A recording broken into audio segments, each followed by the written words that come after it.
Okay, and now we are on the record.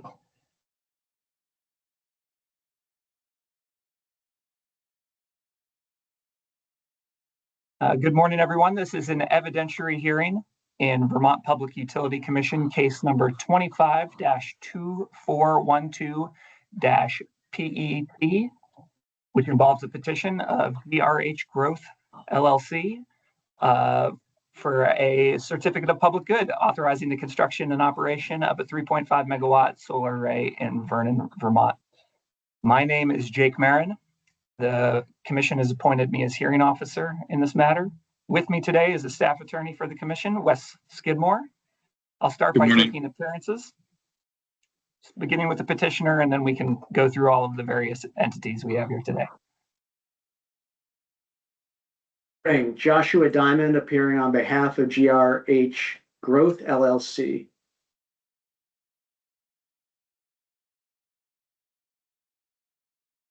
Department, you want to go next? Sure. Henry Mock, Special Counsel for the Vermont Department of Public Service. Thanks. Other state agencies on the call today? Don Einhorn for the Agency of Natural Resources. Mr. DePillis? Hi, everyone. Alex DePillis from the Agency of Agriculture.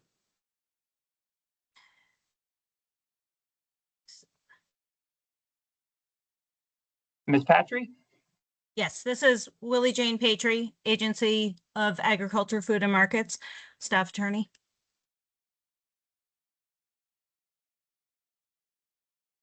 And the town of Vernon.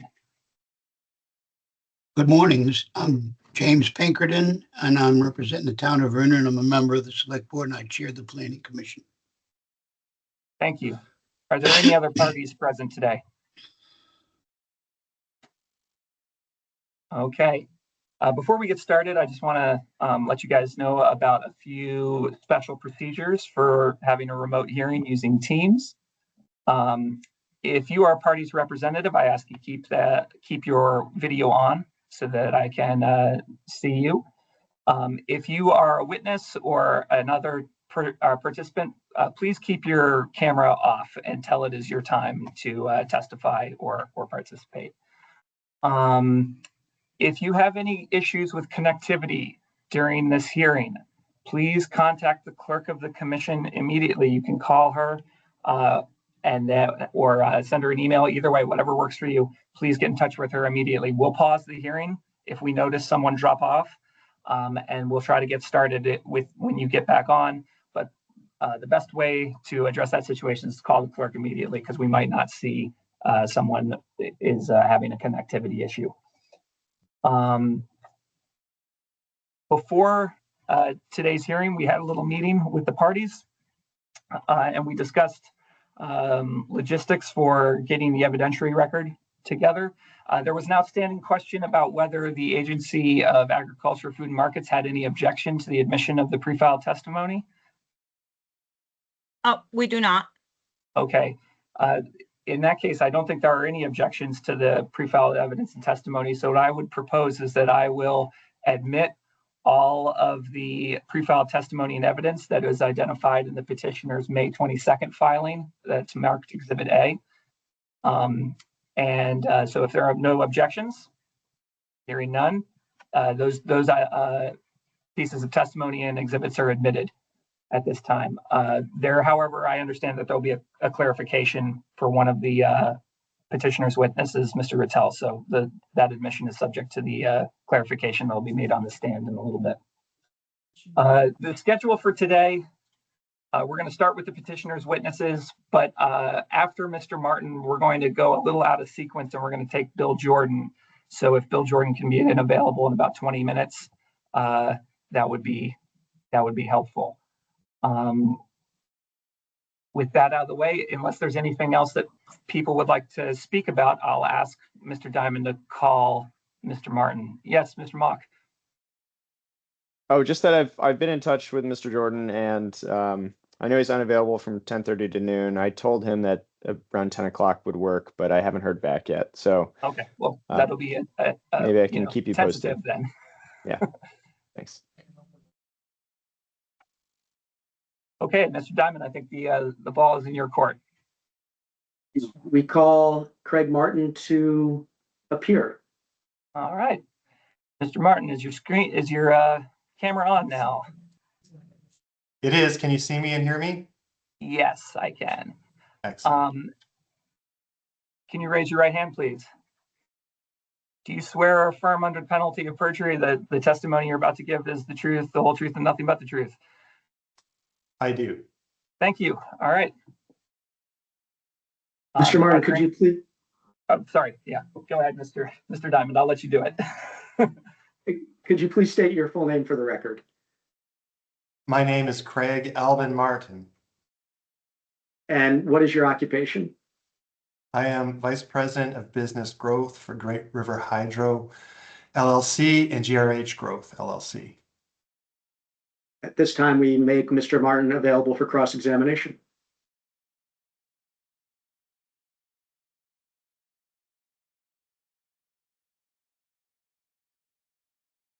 Oop. Procedural question. Is my audio working? It is, okay. So first of all, my apologies. It's the first time I've been in a hearing like this. So if I'm slightly out of sequence or out of order, please call it to my attention. I'm curious at this point, do I ask questions that I have of the witness, or does he just say his testimony, his pre-filed testimony? I'm not sure of the sequence of events here. So Mr. Martin filed at least 2 pieces of testimony and several exhibits in this case. That's his testimony. It's been admitted to the record. This is your opportunity to ask him any clarifying questions about that testimony. Okay. All right. All right. Let me clear another point up. When I was asked whether or not I had any questions for the witnesses and how long I would need for that, I really had no idea of the procedural pieces of that. So I put down 10 minutes for everybody. In the case of Mr. Martin, I don't have any questions for him. Okay. And that will be the end of this segment of cross-examination. Agency of Agriculture, your turn. I don't have any questions. Thank you. Okay. Mr. Mock, yes. I actually do have a couple of questions for Mr. Martin, if that would be all right at this point. I that's fine. I'm glad we asked for a schedule of cross-examination beforehand, but that's okay. Okay, go ahead. Okay, thanks. Mr. Martin, I just have a couple of questions for you. I'm going to share my screen and show you exhibit DPS-BJ-1. These are discovery responses that you provided to the department and are in the record. Referring to question P2-6B, I was wondering if you could define network resource capability as used in this answer, and let me know if you can't see my screen. 1 second, please.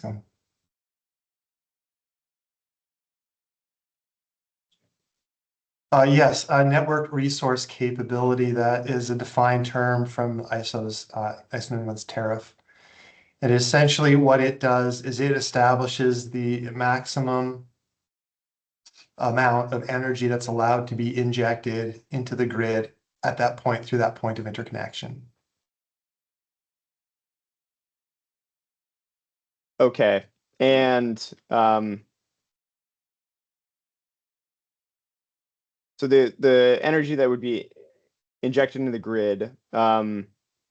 We have two numbers here that refer to that are relevant to that injection, I believe. There's the 34.9 megawatt AC net.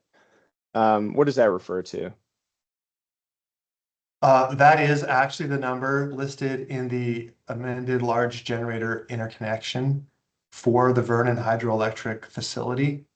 And 34.9 megawatts AC net is the maximum quantity of energy that is permissible to be injected instantaneously onto the grid through the point of interconnection associated with the hydroelectric facility. Okay, thank you. And that number is distinguished from 40 megawatts there. What's the relevance of 40 megawatts in that answer? I believe 40 megawatts was provided in an earlier piece of testimony or evidence. And someone that I believe might have even been me had rounded up what we thought the current capability of the hydro facility was, and we clarified it with a more precise number from the actual interconnection agreement, which is 34.9 megawatts. Okay, thank you. And in the answer above this one, the ADPS P2-6A,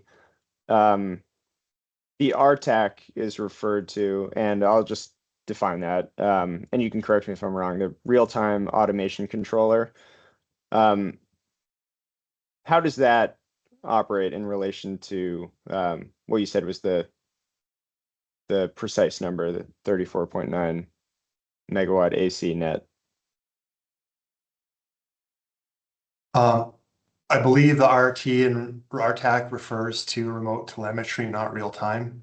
So the RTAC unit is a device I'll give you my best ability to understand, to explain what it is and my best understanding of it. It is the device that transmits and receives data from the solar project to what will ultimately be the Great River Hydro Control Room, located in Wilder, Vermont, where most of the supervision, whether it's manual or automated, will reside in terms of being able to send output data from the plant to the operators and then receive control signals back from the operations to the solar unit. Okay, thanks. And sorry, I should have let you define RTAC before I gave it a shot, but thanks for the clarification there. So just to go back to that 34.9 megawatt AC net, that is effectively the amount of energy that will be produced by the facility, the proposed facility, and actually injected into the grid. That's the functional kind of output of the facility. Is that correct? Yes, currently that limit refers strictly to the output of the existing hydroelectric facility.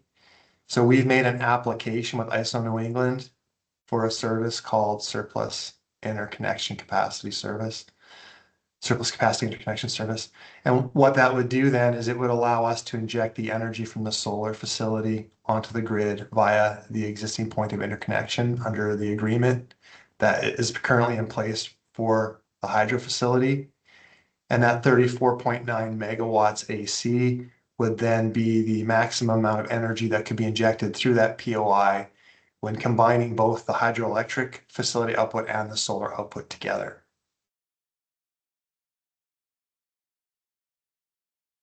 Okay. Thank you very much, Mr. Martin. I don't have any further questions. Thank you.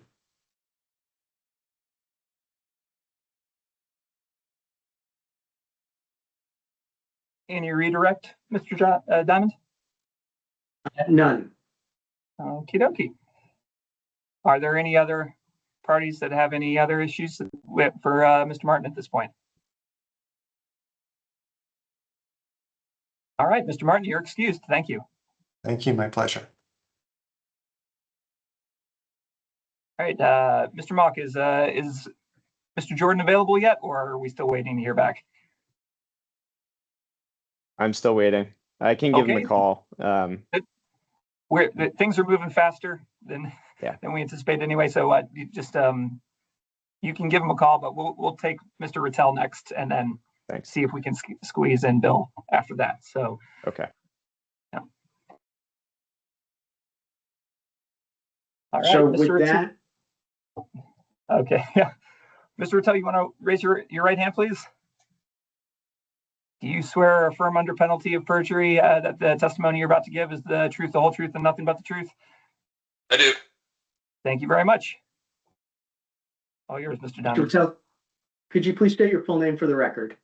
Patrick Lawrence Rattel, And what is your current occupation? a professional electrical engineer for PVR Engineering, PLLC. Right. Mr. Rattel, I am going to attempt to bring a few documents up on screen. It's my understanding there are a few clarifications to the pre-filed testimony and exhibits we would like to make. So starting with your initial pre-filed testimony. Can you see my screen? I can. Directing your attention in a moment to, I believe, Q&A 5 on page 5.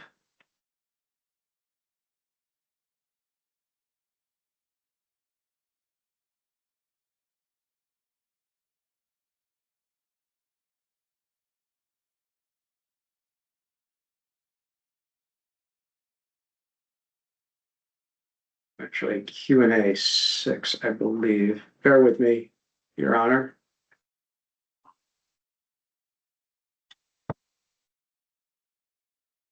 On page 5 of 11, Q&A 6, you state that the AC power from 11 350 kilowatt string inverters will run at 800 volts AC through protected underground conduit into the three-phase pad mounted transformer. Is there any clarification or edit you would like to make to this portion of your testimony?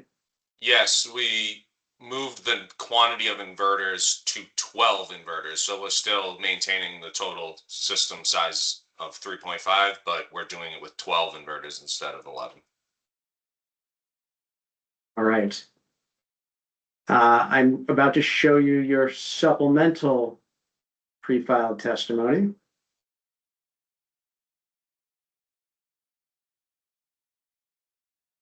Bear with me.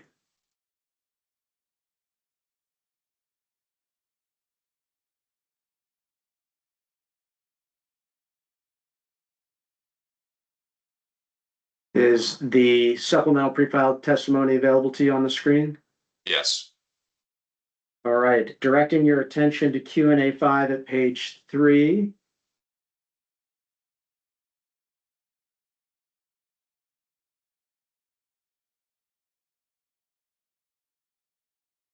In this, your testimony, you state in part that the Vernon solar project and existing hydro facility do not exceed the maximum out of 40 megawatts. Is there any edits here that you would like to make? Yes, that will be updated or should be updated to 34.9 megawatts as discussed earlier. Right.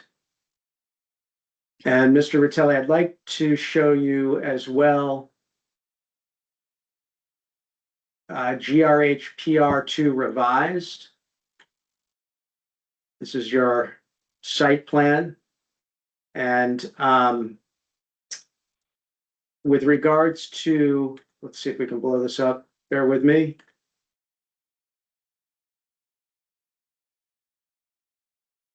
Does each page of your design plans, your drawings, contain a system summary? Yes, they're in the top right-hand corner where there's space. We have all the project information there. And are there any edits that you would like to make to this system summary? Yes, we ended up at the total system size of 3,500, not 4,200. So where you see AC system size, that has been updated to 3,500. AI, you're gonna love it, right? Right. Thank you. I believe someone may need to be on mute. Hearing some background noise. And then drawing your attention to, I believe, sheet E10, which is the site plan. Are there any corrections here that you would like to note? Yes, Bear with me there a was, second. there was an update to the pole line. So in this detail, yeah, right, that's probably good enough. We added a pole within the fence line to avoid any underground leaving the fence around the array in the bottom right-hand corner where the modules are shown. So we have a riser pole within the fence there, which results in a total of 6 poles, which is shown properly on the civil plan.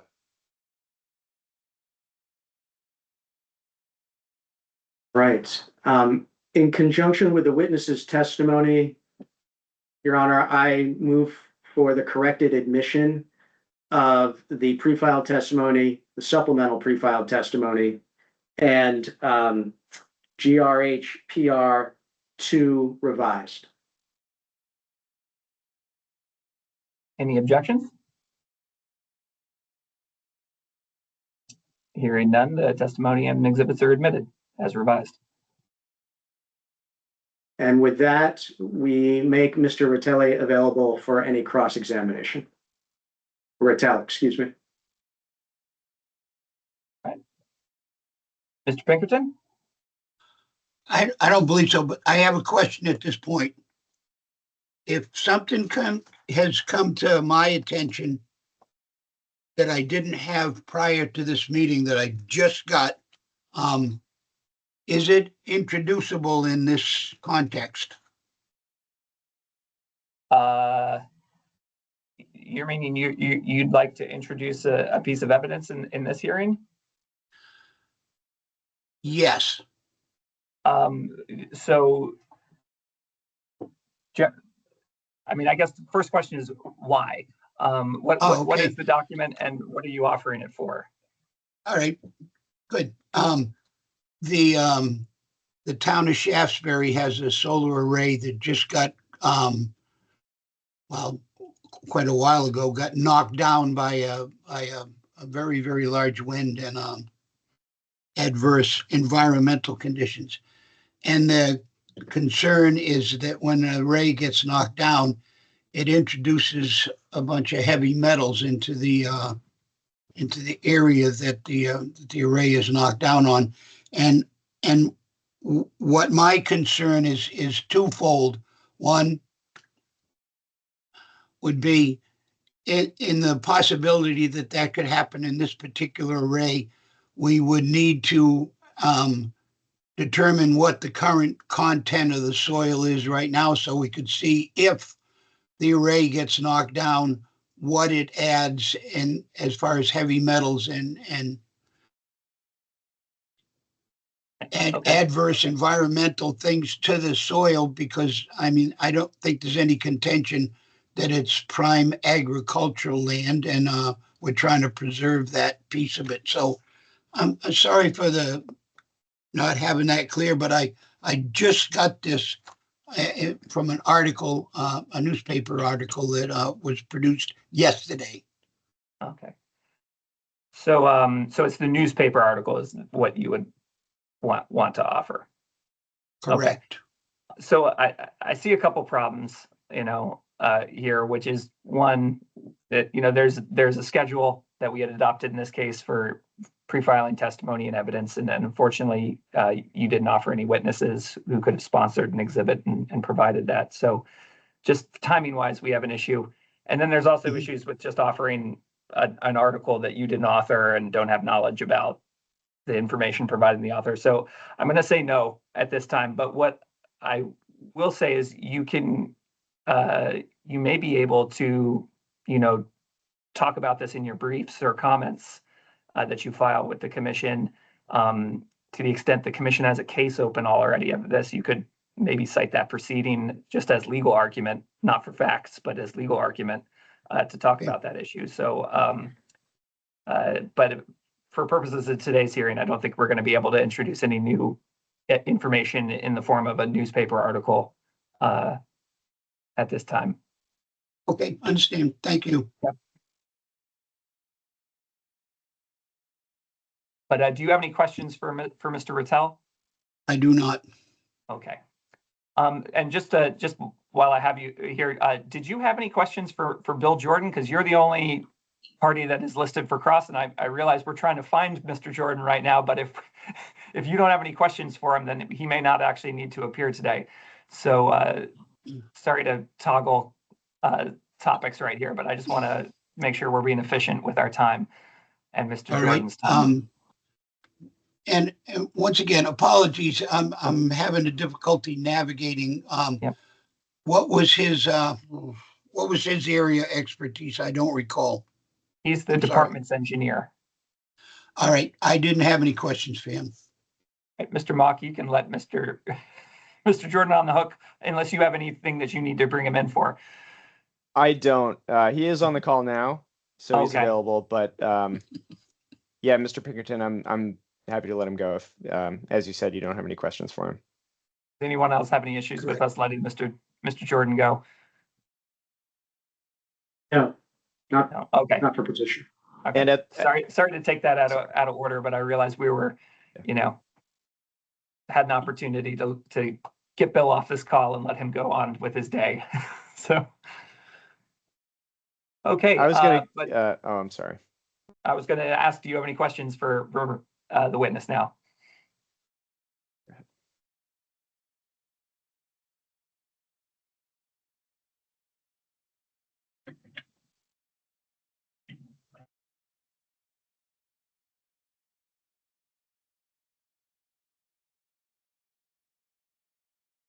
I'm sorry. Mr. Marin, were you asking me Yeah, or I was Mr. asking you, Pinkerton? Mr. Mock. Do you have any questions for Mr. Oh, Rattel? I'm sorry. Yes, I do. Okay, then we can get started with that. Great. And Mr. Rattel, I'm going to share my screen like I did last time, just to pull up a couple of things. And let me know if you can see my screen. I can. Okay. So this is exhibit GRH PR2, obviously, and I'm going to scroll down to an image we just saw. This is page E1.0, and apologies if some of this is a little bit repetitive, but I did want to get clarity on a couple of pieces here. Are there any underground portions of line based on this drawing that exist outside of the perimeter fence? In the bottom right-hand detail number 2, there's a dimension that's 50 to the right. Yep, there's a dimension 56 feet 2 inches if you zoom in there.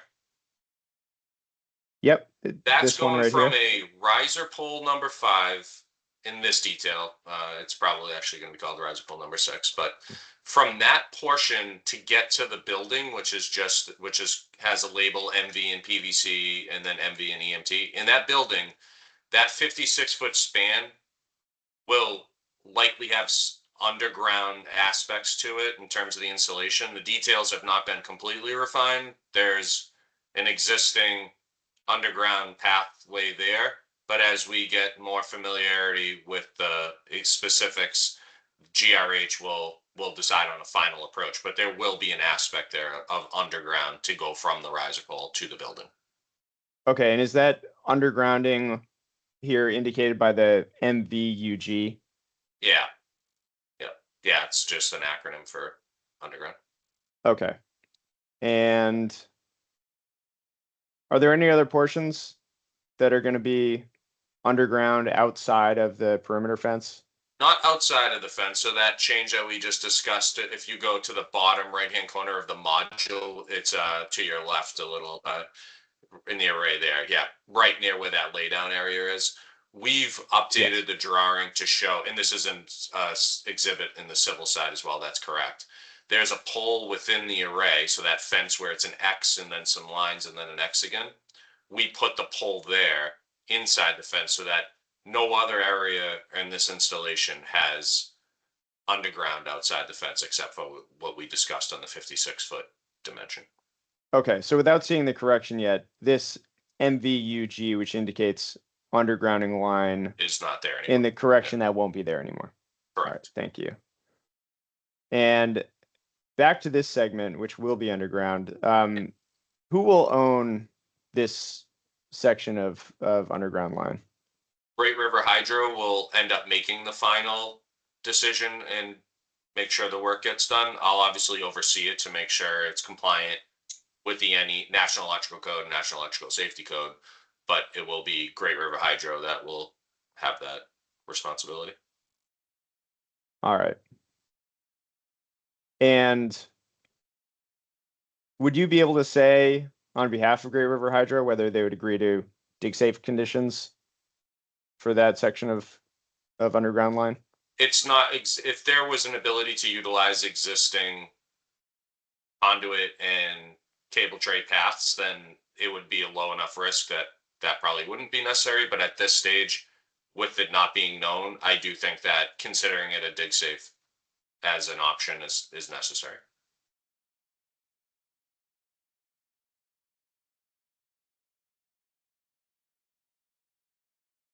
Your Honor, if I may,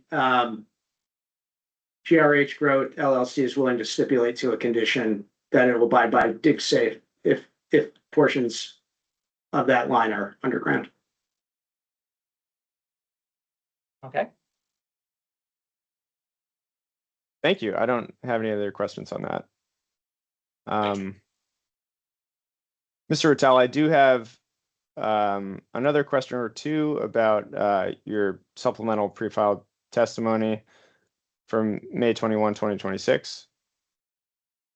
And you made some corrections just now with Mr. Diamond. I just wanted to clarify. So if you can see the screen, I believe you said that where I'm highlighting right now, this part of answer number 5, the RTAC system will help ensure that the combined output of the Vernon Solar Project and the existing hydro facility do not exceed the maximum of 40 megawatts. Is it correct that that will be corrected to 34.9? Exactly. And 34.9 megawatts AC net? Is that the correct? Yep, that's going to be terminology? the AC Okay. power limit of the total aggregate of the sources.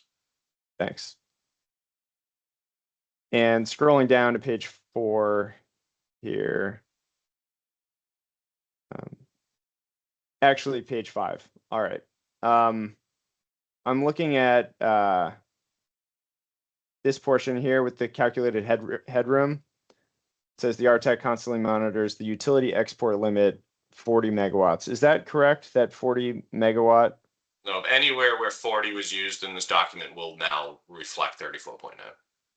Okay. So the utility export limit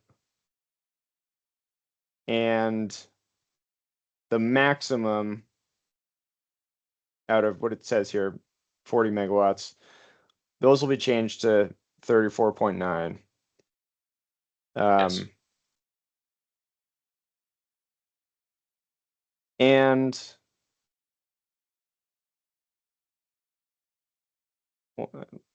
just a moment. Is there a difference between the maximum output, the utility export limit, which were listed as 40, and the network resource capability, which has been listed as the 34.9? Are those the same terms or different? They are the same. The intent is the same.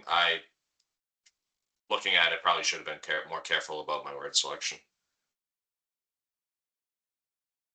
So functionally, there's no difference between the network resource capability, and I'll just say the network resource capability authorized under the existing large generator interconnection agreement That's the full phrase.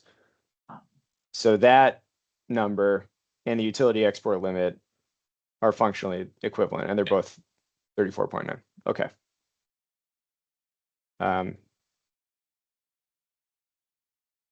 Thank you. I don't have any more questions for you. Thank you, Mr. Rattel.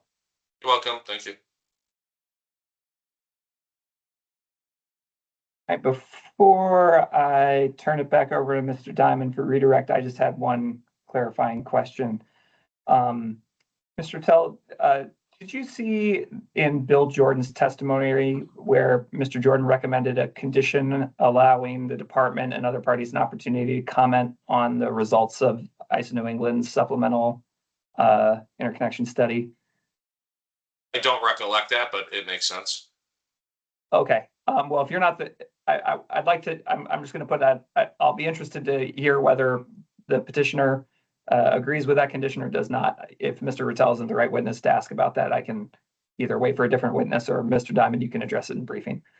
So, if I may, Your Honor, I think in the supplemental pre-filed testimony of Craig Martin, we have addressed this and he did have agreed address it. to Okay, that, great.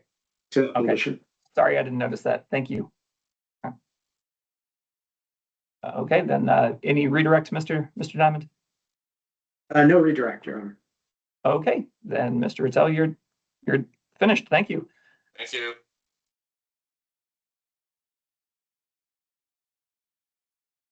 Mr. Owens.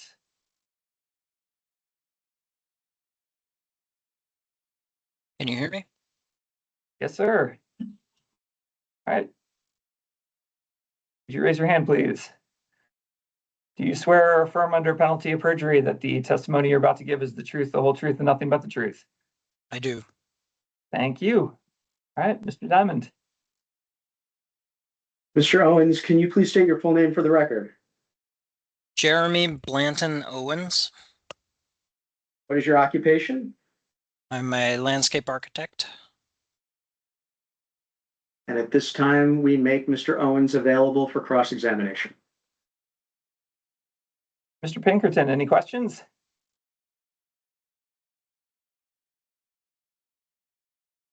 None. All right. Mr. Mock. Thank you. I'm going to share my screen one more time. Well, I shouldn't say one more time, but again. So I've pulled up here your pre-filed testimony from May 21, 2026.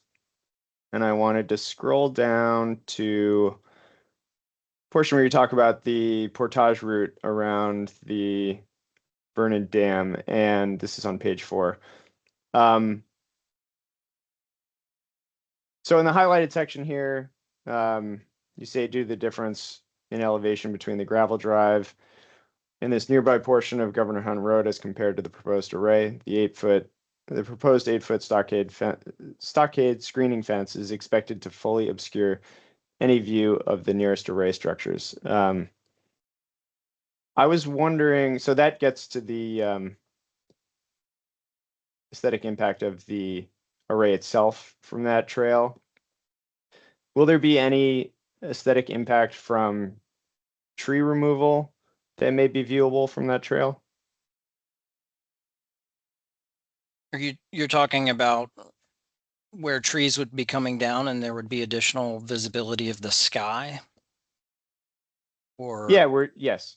Or additional visibility of the project? Well, it's clear that the array won't be visible, but I'm asking, will there be what will be the differences before and after the vegetative the vegetative clearing and management from the portage route?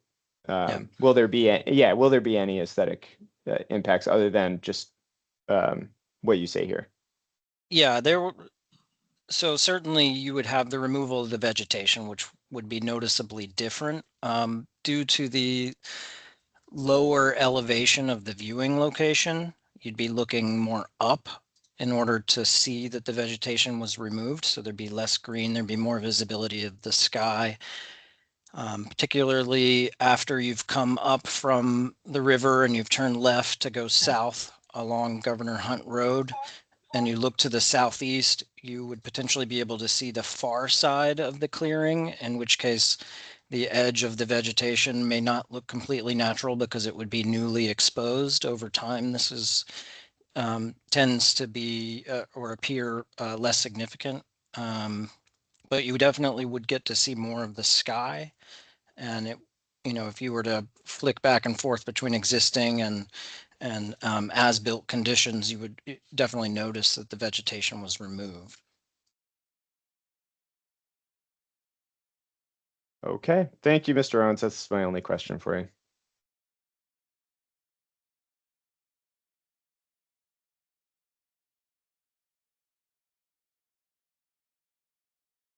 Any follow-up to that, Mr. Diamond? No redirect. No redirect. Okay. Ms. Patry. The agency has no questions. Okay. Then unless anyone else has anything else, I think we're finished with Mr. Owens. Thank you very much.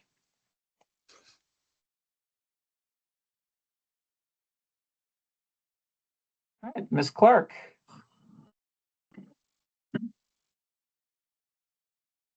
Can you hear me? Yes. Thank you. Can you raise your hand, please? Do you swear or affirm under penalty of perjury that the testimony you're about to give is the truth, the whole truth, and nothing but the truth? I do. Thank you. Clark, could you please state your full name for the record? Sure. Krista Reinhardt Clark. And what is your occupation? I'm a senior project manager, environmental scientist, and principal with Stantec. We now make Ms. Clark available for cross-examination. Mr. Pinkerton. I have no questions for her. Ms. Patry. The agency has no questions. Thank you. All right. Then, Ms. Clark, that was a short trip. Thank you. Thank you for your time. Thank you. Just before we go to the next three witnesses for the petitioner, I guess I'll ask Mr. Pinkerton and Ms. Patry. Do you have any questions for Mr. Ben, Ms. Olson, or Ms. Giroux? The agency I do doesn't not. have. Sorry. The agency doesn't have any initial questions. If I have follow-up questions, I'll ask. Thank you. Okay, then do we need to swear these witnesses and bring them up, or it doesn't seem like there's any questions actually?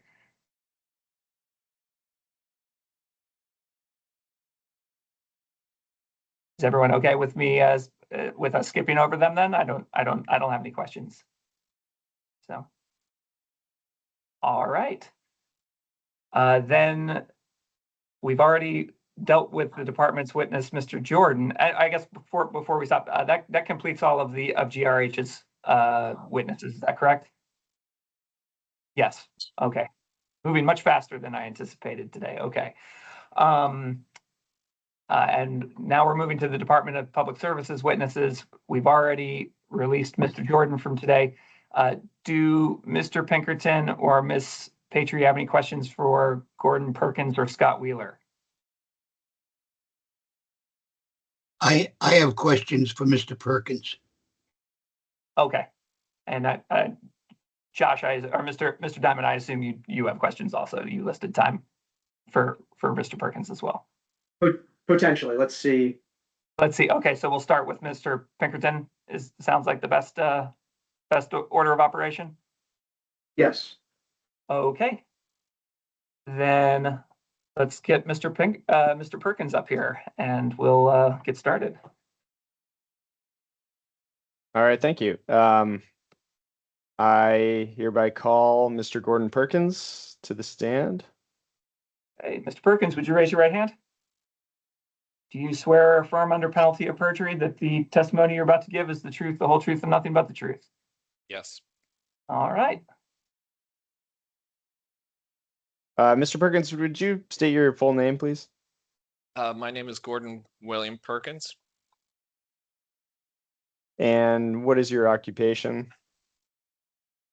I am a visual department practice leader here at Environmental Design and Research in Syracuse, New York. And my role on this project is the reviewing expert for the aesthetic and orderly development assessment. Thank you. At this time, we make Mr. Perkins available for cross-examination. I can start if you like. Yes, please. I apologize for not sharing the screen for his testimony. I can refer to it by question number if that works. Specifically, we're talking about question number 8, answer A, where you stated the project would result in a significant visual change in a portion of the view shed, a very localized portion of the view shed. Do you agree with that statement at this point? I'm sorry. I'm sorry, go ahead. Can we just get the line? Can we get the line reference real quick, Your Honor? Yeah, how about we try to pull up this testimony.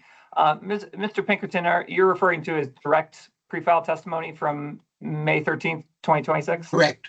That's correct. Okay, let me see if I can pull that document up and share it with everyone so we're all looking at the same place. Thank you.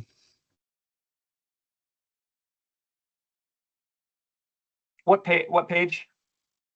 I'm not sure what page, but it's question 8. Question 8. Okay. There Right you go. here? And Yes. which line? 13. Start with 13. Okay. Project could result in a significant visual change in very localized portion of the view shed.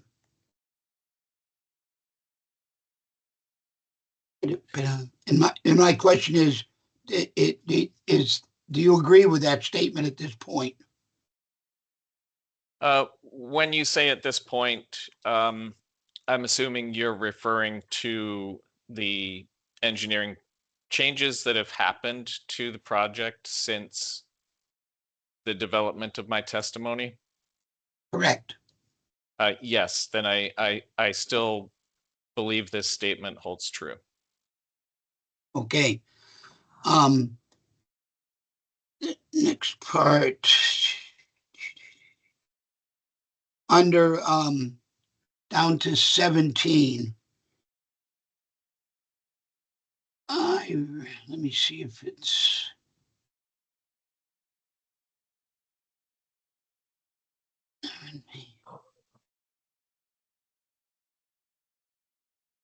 All right, it's different than the one you have up on the display.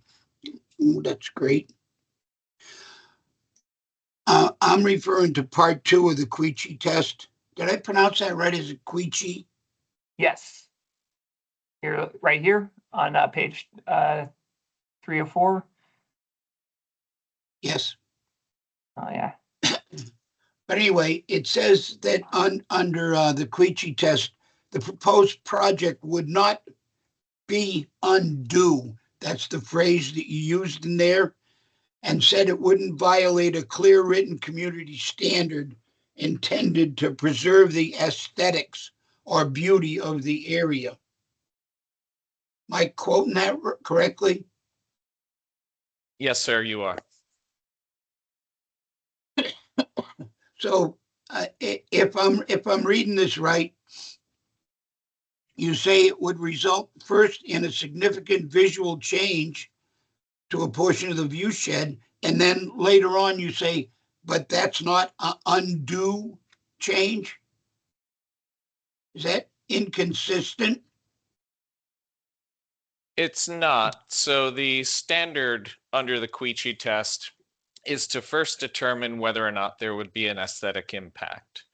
And in the case of this project, we did determine that there would be an adverse aesthetic impact resulting from the project. And that is mainly due to the line form color contrast resulting from the introduction of a solar array to an open farm field. And then the second part of the test determines whether or not that impact is undue. And that is based on whether or not it, violates a community standard, could be shocking or offensive, or whether or not the petitioner has taken necessary steps to try to reduce or mitigate the visual impact. And I feel that that portion of the Queechy test, the facility would not have an undue adverse impact because of the mitigation measures proposed, because of the lack of any clear written community standard. And then also because the facility is relatively low profile and has minimal visibility from the surrounding area. And I think I mentioned, the visibility would only occur along approximately 870 feet of Governor Hunt Road, and then an even smaller portion on the public road on the opposite side of the field. Yep. So when you talk about the adverse visual effect, you're talking about the array proper. I'm wondering whether or not you looked at the adverse effect of several hundred feet of 8-foot tall stockade fence that surrounds that facility.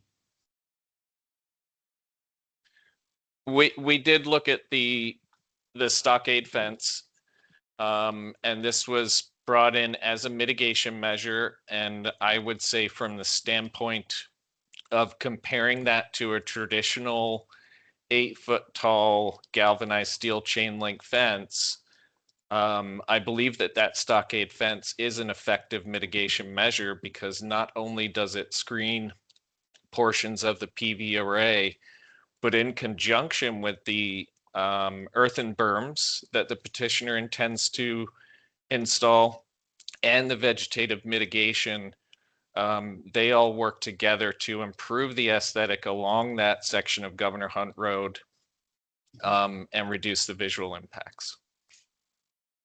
Okay, thank you. I got one final, the visual impact that's blocked by vegetation and such. Is that year round, or, in the fall around here when the trees lose everything, wouldn't the visual impact be more significant for a larger area? Winter and fall? Yeah, thanks for clarifying that. So not necessarily. There will be more visibility during the winter season when the leaves are off the trees. And as I mentioned in the report that we completed for the project, we actually performed some prescriptive removal of hedgerow vegetation where we thought there could potentially be visibility. And we also completed all of our field review during the winter months. And our conclusion was that most of the vegetative buffers that exist around the site and within Vernon Center, and then also the town of Vernon, not only is there a high incidence of evergreen vegetation, but there's also sufficient vegetative buffer in a number of these areas that will at least partially screen significant portions of the project. And for what it's worth, PV arrays in particular, because they're low profile, even leaf off vegetation can be a very effective screen or partial screen of these PV panels, as you start to move away from the project. Okay, a couple of things worthy of note.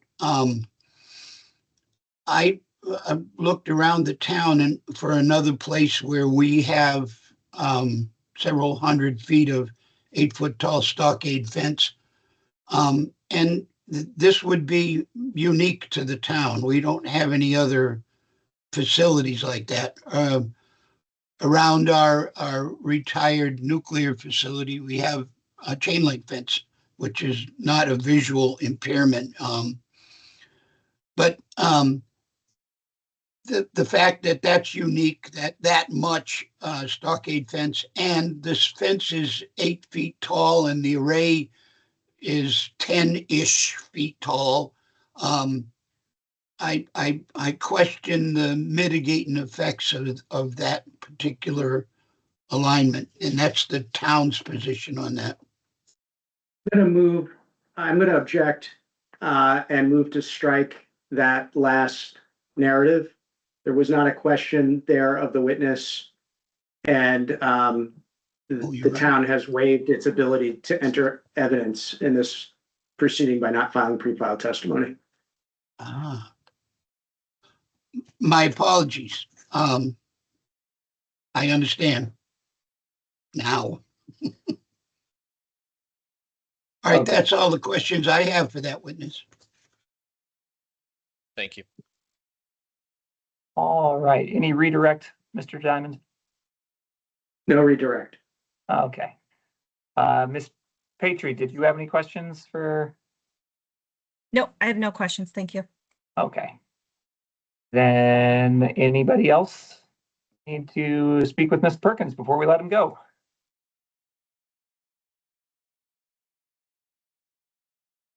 Okay, thank you, Mr. Perkins. Have a nice day. Thank you. You as well. And the last witness is Mr. Wheeler. Mr. Perkins, did you have any questions for Mr. Wheeler?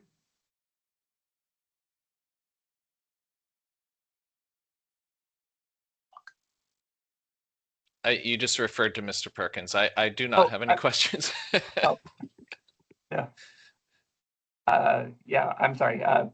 Mr. Pinkerton, do you have any questions for Mr. Wheeler? Excuse me. I do not. Oh, okay. Thank you for. Okay, so I guess that concludes all of the cross-examination for today. The next step is for the parties to submit proposed findings or legal briefs. Has anyone discussed a schedule for this, or did we already have one adopted at this point? No, we didn't. I don't believe so. I've had a brief conversation with the department about a potential schedule, and would it be helpful for me to make a quick proposal for consideration? Absolutely. That the parties within 2 weeks submit proposals for decision, and that an additional 2 weeks be set forth from there to file any objections to those proposals. How does everyone feel about 2 weeks and 2 weeks for? In the case of the town, I don't know if this is germane or not. Let me just try it. The town's having a special town meeting right now due to some things that happened at the other town. It's using up a lot of our time. If we could extend that like a week or so, maybe 3 weeks for that instead of 2, that would help immensely with our time crunch. If that works for Josh people. I just point of clarification, Your Honor, is that for the first filing or the second filing? Yeah, for the first filing, Mr. Pinkerton, is that what you meant? Please. 3 weeks and then 2 weeks? Yeah, that For the works. response? Yep. Is that okay? That would work for our position, yes. Okay. But I'm not only speaking for Gray River, the department may have thoughts as well. I should say GRH growth, excuse me.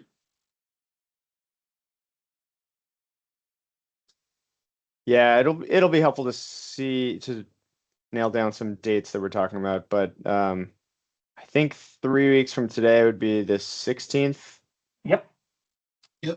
and then 2 weeks after that will be June 30th. I will be on vacation that week. So I'd like to push it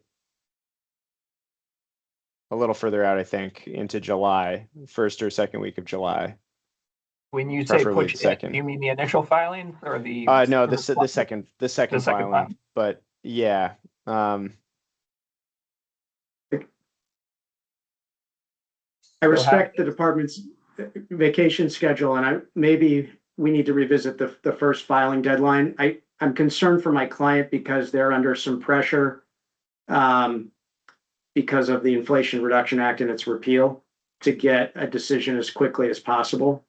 And so I wonder aloud whether staying with the initial 2 weeks for the first filing and would that accommodate and, have another 2 for the department and the town to reply, could get a filing before the July 4th holiday.